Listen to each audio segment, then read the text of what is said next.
Reflections in Westminster Abbey. Friends, Westminster Abbey is a place in England which is also a churchyard where the people were buried in the tombs. Let's start the essay by Joseph Edison. All who were born in this land, either ruler or noble, men connected to religion, throne, etc., has to perish one day. Whenever the person is in serious mood, he used to walk in this Westminster Abbey, which is a place full of sadness. When he looks at the building, he feels at the everlasting sadness. The condition of the people died and buried in the tomb makes one thinks about what would be his or her age and all.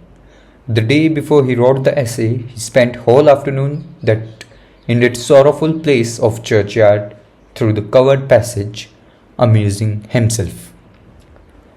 Friends, there is a satire on the dead persons as one gets a birth one day and on the another day he dies. The whole history is surrounded around this only central idea as we got birth one day and on the other day, on the other coming day, we have to die. This is a natural process and this is a natural thing which we can't deny.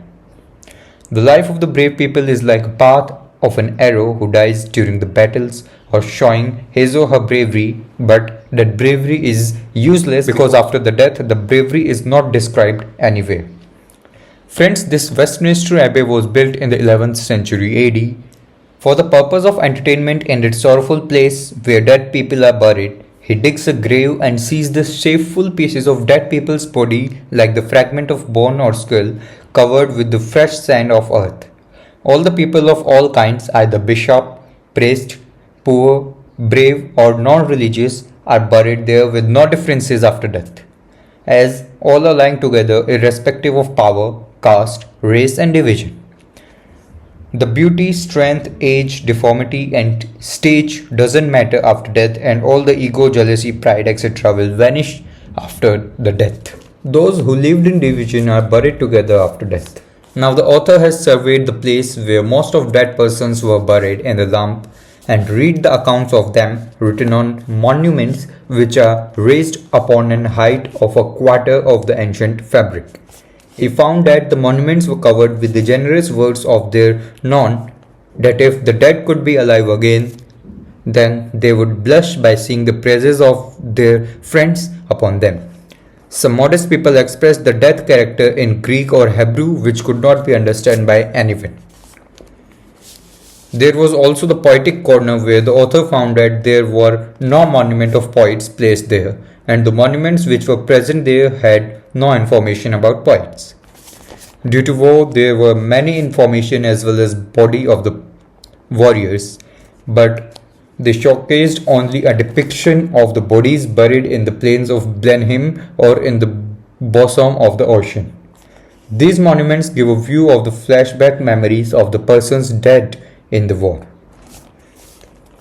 Here the author is very much delighted with the words written about a dead person, depicting the vast expression and justness of thought and does justice to the living and dead. He gives an example of the monument of the 17th century English naval officer Sir Cowley Showell, who was a brave with a distinguishing character of soft, simple and plain gallant man.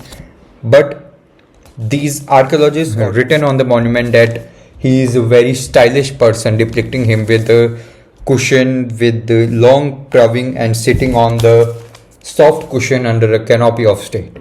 By viewing this monument of the naval officer, he gets upset and curses that instead of depicting and praising the remarkable actions of him in service of his country, they made him and his death very simple.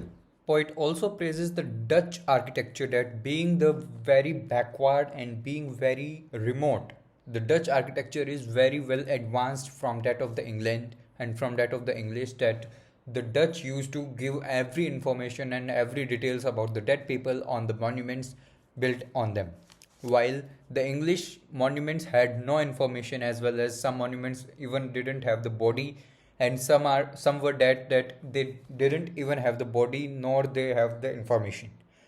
So the poet that's why praises the Dutch architecture which has every information and every detail from the starting of the life to the end of the life.